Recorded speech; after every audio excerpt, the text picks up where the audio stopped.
തല്ലാൻ തീരെ മോശമല്ലേ? ഏതായാലും നിങ്ങളെ ഇക്കാര്യത്തിൽ ഞാൻ അറസ്റ്റ് ചെയ്യുന്നില്ല.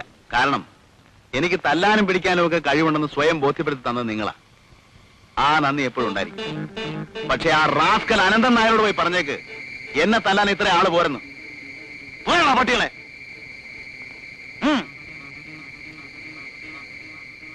ഓടോ.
എന്തോന്നാ സാറേ ഇത്? ഞാനും നിങ്ങളെ പോലെ ഒരു ചെറുപ്പക്കാരനല്ലേ. എന്നാലും സാറ് ഇതുപോലുള്ള നല്ല കാര്യങ്ങളിൽ നിങ്ങൾ എന്നെയും കൂടെ സഹകരിപ്പിക്കണം. വിവരങ്ങളൊക്കെ അറിഞ്ഞു. അനന്തനായരുമായി ഇടയാൻ തന്നെ തീരുമാനിച്ചു അല്ലേ? നിങ്ങളെപ്പോലെയുള്ള ഉശിരുള്ള ചെറുപ്പക്കാർ എന്റെ കൂടെ ഉള്ളപ്പോ ഞാൻ എന്ത് പേടിക്കാനാ? അനന്തൻ നായരല്ല, രാവണൻ നായർ വന്നാലും നമുക്ക് നോക്കാം. ആ പണി നടക്കട്ടെ.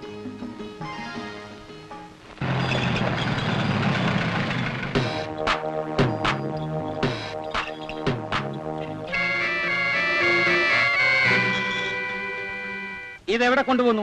ഞങ്ങൾ കർഷക സഹകരണ സംഘം ഉണ്ടാക്കും. സ്വന്തമായൊരു കെട്ടിടം ഉണ്ടാകുന്നത് വരെ ചരക്കൊക്കെ ഇല്ലത്താണ് സംഭരിക്കുന്നത്. നിന്നെ പോലുള്ള പല അരപ്പാളികൾക്കും കൃഷി നടത്താനും വളം വാങ്ങാനും ഒക്കെ കാശ് തന്നാരാണെന്ന് മറന്നിട്ടില്ലല്ലോ. ആ കാശ് പലിശയോടെ തിരിച്ചു. പക്ഷേ നഷ്ടത്തിന് ചരക്ക് തരാൻ നിവർത്തിയില്ല. ഓഹോ, എന്നു മുതലാണ് നിനക്കൊക്കെ ഈ ധൈര്യം ഉണ്ടായത്? മുതലാളി, ആ ജീപ്പ് ഒന്ന് മാറ്റിയാ കൊള്ളാം. ഈ കാളവണ്ടികൾ അങ്ങോട്ട് പൊക്കോട്ടെ. അപ്പോ എനിക്ക് ചരക്ക് തരാൻ നിവർത്തിയില്ല അല്ലേ? ഇല്ല.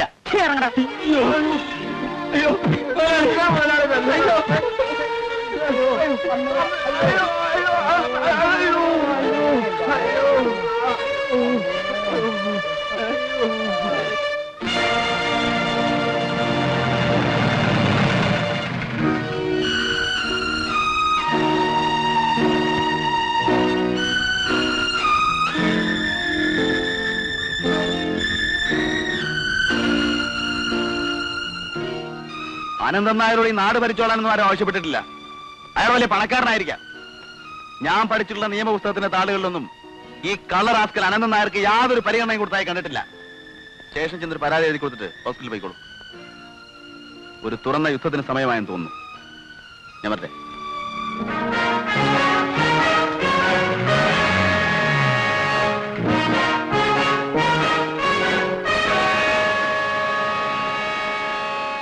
മിസ്റ്റർ അനന്തൻ നായർ. പൂജാമുറിയിലാണ്. പൂജിച്ചത് മതിയെന്ന് പറയൂ. ദൈവം നേരിട്ട് പ്രത്യക്ഷപ്പെട്ടിരിക്കുകയാണ്. എന്ത് വരമാണ് വേണ്ടെന്ന് ചോദിച്ചാൽ മാത്രം മതി. വിളിക്കേ.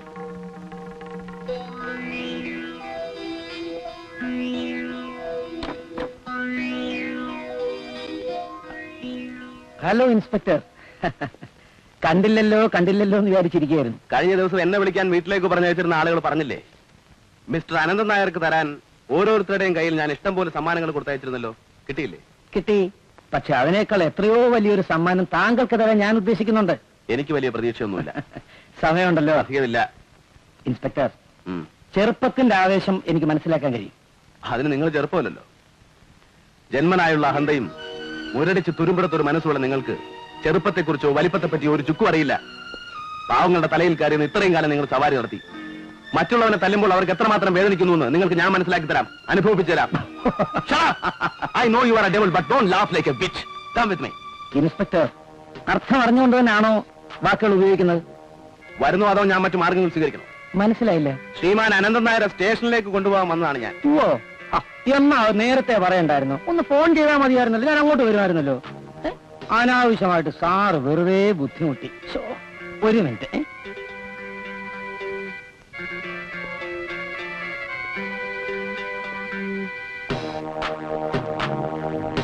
ക്ഷമിക്കണം, വേണ്ടപ്പെട്ടവരെ തിരിച്ചറിയാനുള്ള ശേഷി സാറിന് നഷ്ടപ്പെട്ടോ എന്നൊരു സംശയം ഉണ്ടായിരുന്നതുകൊണ്ട് ഞാനൊരു മുൻകൂർ ജാമ്യം സംഘടിപ്പിച്ചു.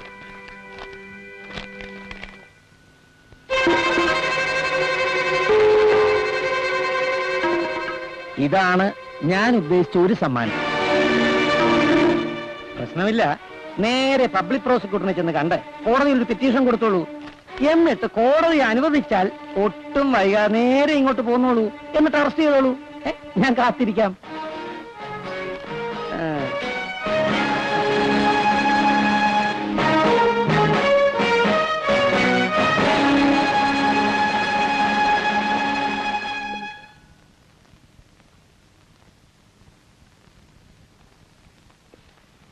ഒരു ലെറ്റർ ഉണ്ട് സാർ.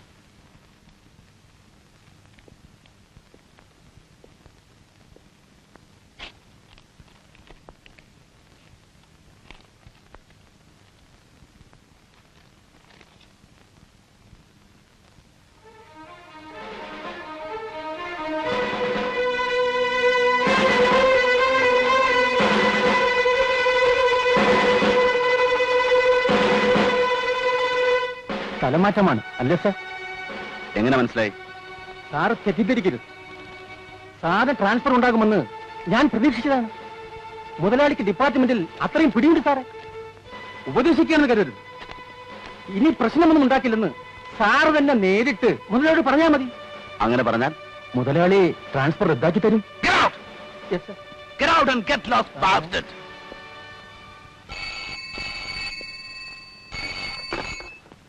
ഹലോ, ഞാൻ അയച്ച രണ്ടാമത്തെ സമ്മാനവും സാറിന് കിട്ടിക്കാണുമെന്ന് കരുതുന്നു. മിസ്റ്റർ മോഹൻദാസ്, സ്വയം തിരുത്താൻ ഇനിയും സമയമുണ്ട്.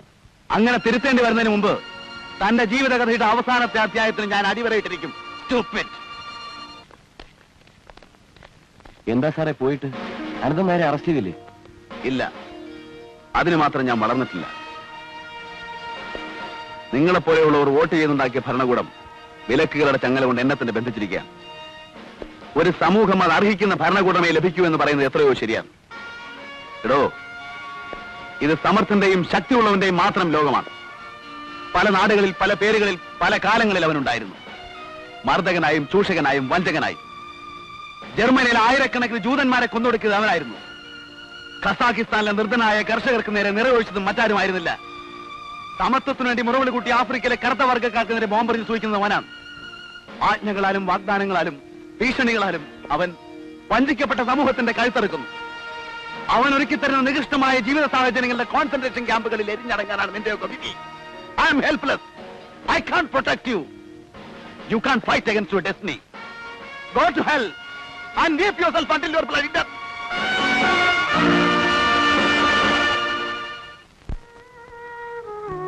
നാട്ടുകാരാകെ ഇളകിയിരിക്ക. അന്തനാൽ ട്രാൻസ്ഫർ ജയിച്ചെന്ന എല്ലാരും പറയണേ. ചേച്ചി കരയ?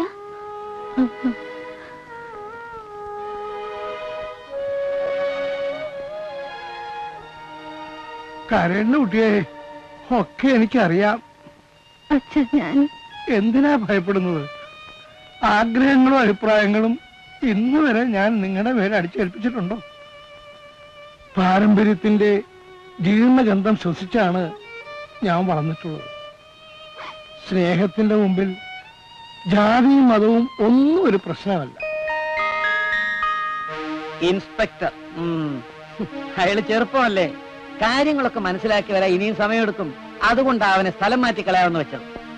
ഇനി വേണ്ടത് നമ്പൂരുടെ ഇല്ലത്തൂന്നും. ഓ, അതിപ്പോ ഇല്ല അല്ലല്ലോ, കർഷക സഹകരണ സംഘത്തിന്റെ ഗോഡൌണല്ലേ. അവിടെ സംഭരിച്ചു വെച്ചിട്ടുള്ള സാധനങ്ങളെല്ലാം നമ്മൾ ലോറിയിൽ കയറ്റിക്കൊണ്ടുവരും. സംഘത്തിനിപ്പോ കൂടുതൽ ആൾബലമുണ്ട്. ഉണ്ടായിക്കോട്ടെ, എല്ലാ കരുതലോടും കൂടിയല്ലേ നമ്മൾ പോകുന്നത്.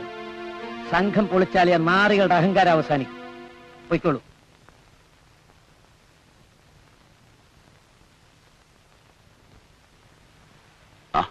ഞാൻ ഇല്ലത്തേക്ക് വരികയായിരുന്നു. എപ്പോഴാ നീ തിരിച്ചു വരിക? ഉടനെ, എത്രയും പെട്ടെന്ന്. ഈ സ്റ്റേഷനിൽ തന്നെ വീണ്ടും ചാർജ് കിട്ടോ? സാധ്യതയില്ല, പക്ഷേ എന്നാലും വന്നല്ലേ പറ്റൂ. താക്കോല് തിരിച്ചേൽപ്പിക്കുന്നു. പോയിട്ട് വരട്ടെ.